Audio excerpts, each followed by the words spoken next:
اس کا پس منظر یا تھوڑا بہت ذکر کیے بغیر ہم اگر آگے گئے تو ہم خلا میں بات کریں گے، نتیجے پر صحیح نہیں پہنچ سکیں گے۔ تو میرے خیال میں 9 مئی کے جو واقعات ہیں ان کا جو بیک گراؤنڈ ہے، پس منظر ہے، اور عوام کا جو غم و غصہ اپنی جگہ، فوج کے ادارے کے خلاف جو لوگوں نے غلط حرکات کی، شہداء کی بے حرمتی کی، یہ ساری چیزوں کو مجموعی تناظر میں دیکھنا پڑے گا۔ وائی؟ کیونکہ لیڈرز پہلے بھی گرفتار ہوتے رہے ہیں، ذوالفقار علی بھٹو بھی گرفتار ہوئے، نواز شریف بھی گرفتار ہوئے، بے نظیر بھی ہوئیں۔ تو اس طرح کا وائلنٹ پرتشدد رسپانس جو ہے پہلے دیکھنے میں نہیں آیا، تو ابھی کیوں آیا؟ یہ ساری چیزیں ان کو علیحدہ علیحدہ کر کے ہم دیکھیں گے مشکل ہے، مجموعی طور پہ بات کروں گا میں۔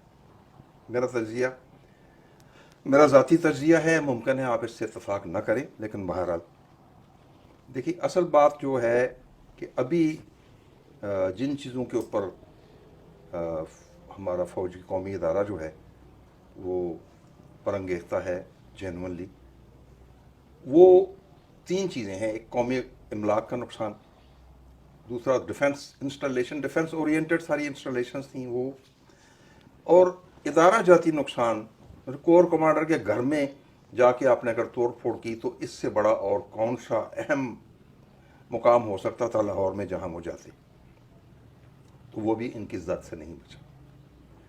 تو اس کے پیچھے جو غم و غصہ تھا اس کی نوعیت کیا تھی؟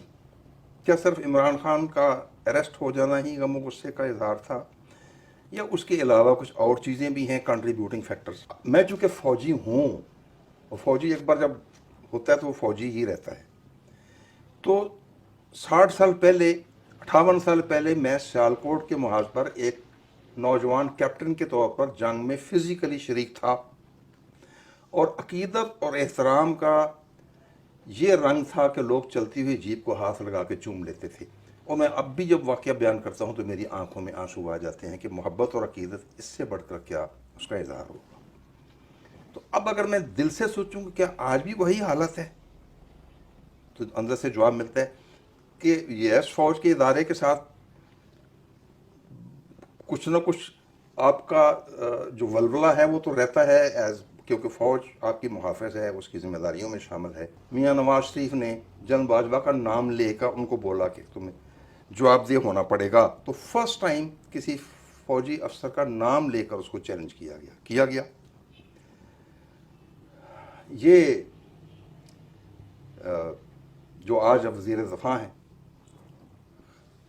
خواجہ صاحب، انہوں نے اسمبلی کے فلور پہ کھڑے ہو کے انتہائی بےہودہ گفتگو کی فوج کے متعلق، میں اس کو دہرانا نہیں چاہتا، لوگوں کے علم میں ہے۔ اسی طرح فضل الرحمان کے جو بیٹے ہیں، انہوں نے بھی اسمبلی کے فلور پہ انتہائی بےہودہ، ناقابل برداشت گفتگو کی فوج کے متعلق۔ مریم نواز تو ہر روز ہی اب کرتی رہتی ہیں، اور زرداری صاحب کا وہ اینٹ سے اینٹ بچانے والا واقعہ تو سب کو یاد ہے۔ تو یہ چیزیں آہستہ آہستہ بلڈ اپ ہوتی رہی ہیں، ان کے خلاف کسی نے ایکشن نہیں لیا۔ اگر آپ وہ کہتے ہیں وہ برڈ کو شروع سے ہی نپ کر دیتے تو معاملہ ادھر تک نہیں پہنچتا۔ چونکہ وہ جب ہر موقع پر فوج نے برداشت کا مظاہرہ کیا تو ان کی ہمت اور بڑی، پھر اور بڑی، پھر اور بڑی، اور حتیٰ کہ انہیں نام لے لے کے دشنام ترازی کی اور ان کو چیلنج کرنا شروع کر دیا۔ یہ پس منظر ہے۔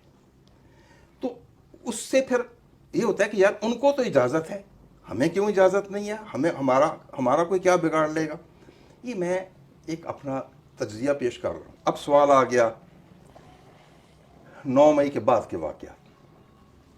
فوج نے رائٹلی یہ فیصلہ کیا کہ جن لوگوں نے یہ سینکٹٹی توڑی ہے، سینکٹٹی برباد کی ہے فوج کے ادارے کی، ان کے خلاف ایکشن لیا جائے گا۔ ایگریڈ ہونا چاہیے۔ لیکن 2 چیزیں میں نے بھی فوج میں ہی رہ کے فوج سے ہی سیکھی تھیں۔ ایک تو یہ کہ جب آپ سویلینز کے خلاف ایکشن لینے لگیں تو یہ ہمیشہ یاد رکھیں کہ سامنے دشمن نہیں، جی آپ کے اپنے ہی بیٹے، بھتیجے، چچے، کچھ ان کے آل اولاد ہے، یہ کہہ دیں کہ یہ گمراہ شدہ ہیں، بھٹکے ہوئے ہیں، درست رستے سے ان کو کسی نے لگا دیا، غلط راہ پہ وہ لگ گئے، یہ وٹ ایور یو میں سے، لیکن ان کو سزا اسی حد تک دینی چاہیے جتنی ان کی ذمہ داری بنتی ہے.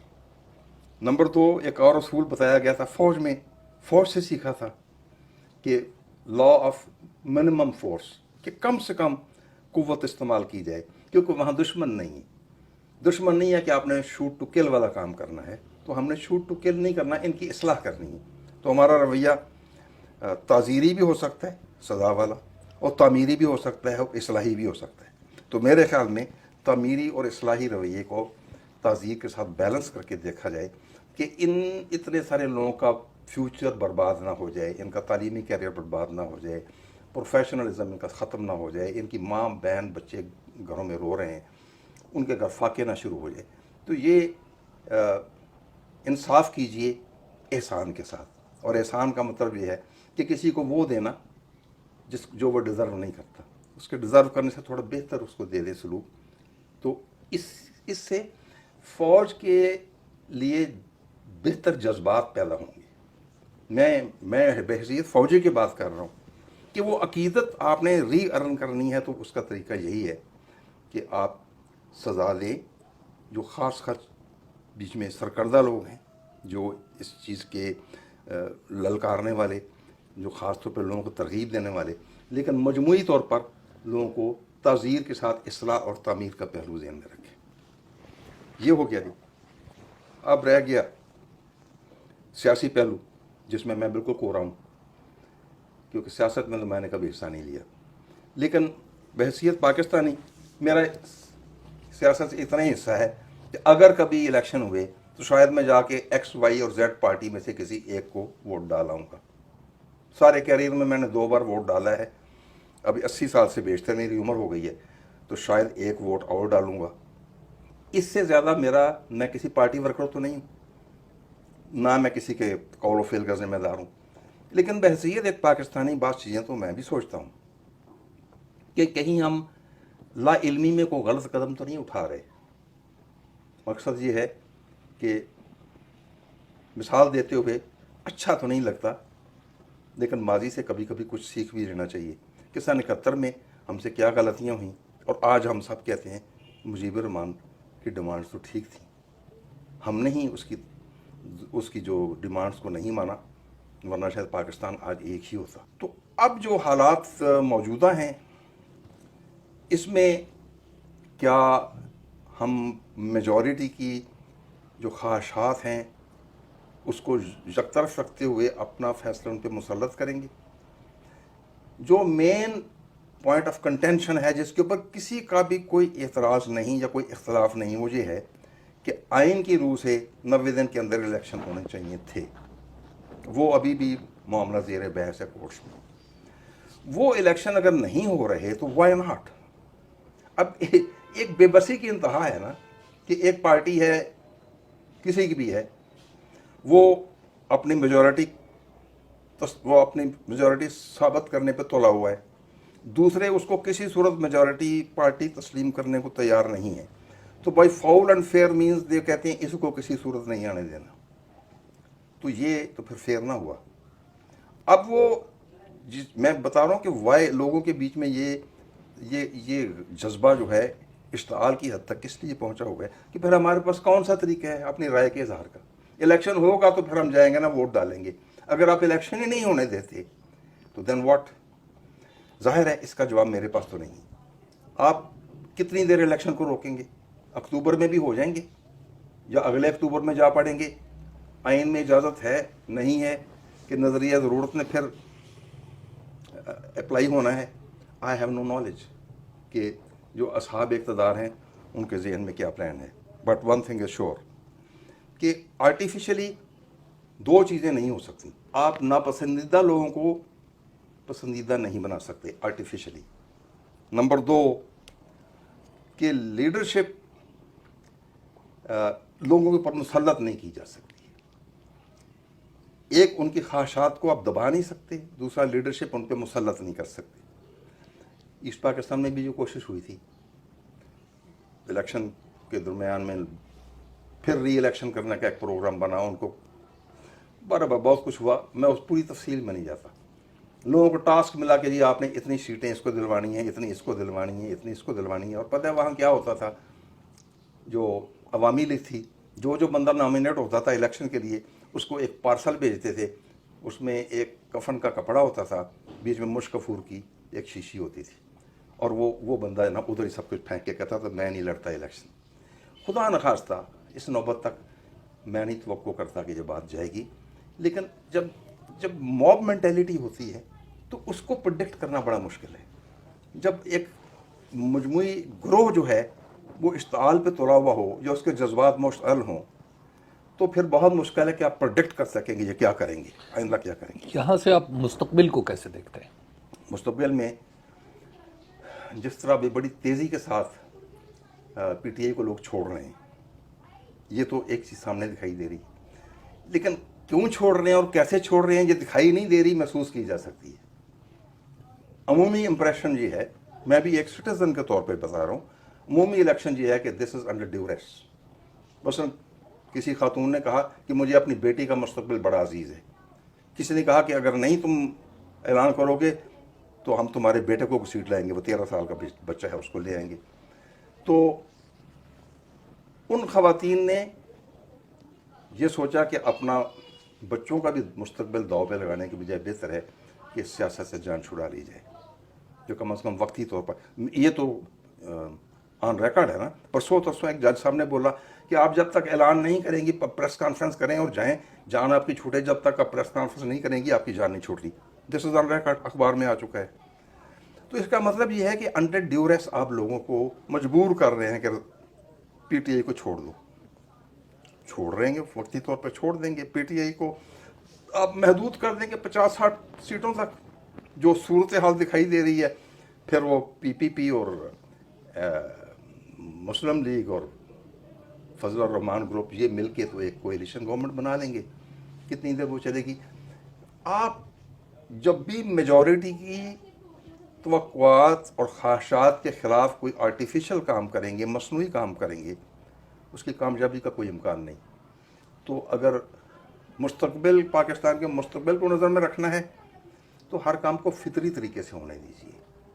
آرٹیفیشلی جو بھی آپ کریں گے اس کی کامیابی کا امکان مجھے نہیں دکھائی دیتا.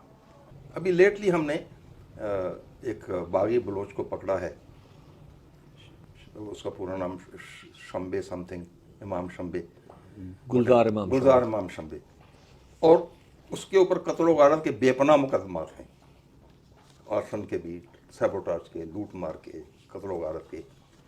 تو اس کو ہم نے مین سٹریم میں ابزارو کرنے کی خاطر گورنمنٹ نے اس کو ایکسیپٹ کر لیا ہے، آزادی دے دی ہے، اس کا انٹرویو بھی کرایا. تو یہ جو بچے ہیں ان میں کچھ جینون غلط کار بھی ہوں گے، لیکن ضروری نہیں کہ سارے ہی غلط کار ہوں. باقی ممکن صرف راہ سے بھٹکے ہوئے لوگ ہیں.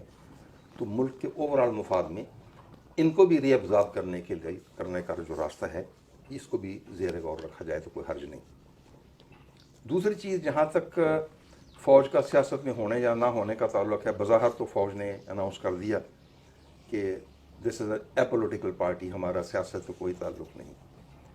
لیکن جو پرسیپشنز ہیں نا وہ ہمیشہ فیکٹ سے زیادہ مضبوط اور اسٹرانگ ہوتے ہیں کہ لوگوں کے تاثرات کیا ہیں، ہاؤ ڈو پیپل فیل.